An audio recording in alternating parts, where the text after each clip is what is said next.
சுத்தி சுத்தி கேக்குறாங்க. அந்த கூட்டணியில போய் சேர்ந்துருவீங்களா? கூட்டணியில போய் சேர்ந்துருவீங்களான்னு.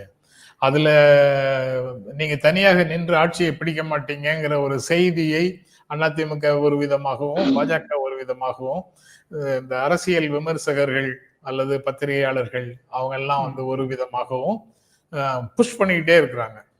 அதாவது நீங்க தனியாக நின்று ஆட்சியை ஒரு காலத்திலயும் நீங்க பிடிக்க முடியாது.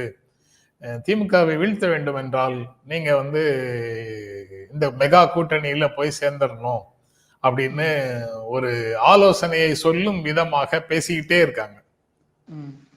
அது இப்பவே பேசுறது வந்து அவங்களுக்கு ரொம்ப எம்பராஸ்மெண்டா இருக்கு. அவங்க போயிடவே மாட்டாங்க அப்படின்னு நான் சொல்லல. அதான் கேட்க வந்தேன். இவ்வளவு ஆணித்தரமா சொல்லும் போது அவங்க போயிடவே மாட்டாங்களா அப்படின்னு தான் கேட்க வந்தேன் நானு. இப்பவே அதை பத்தி பேசக்கூடாது. ஏன்னா சினிமான்னா அதை பத்தி ரிலீஸுக்கு சில காலம் முன்னாலதான் ஆடியோ ரிலீஸ் பண்ணணும்.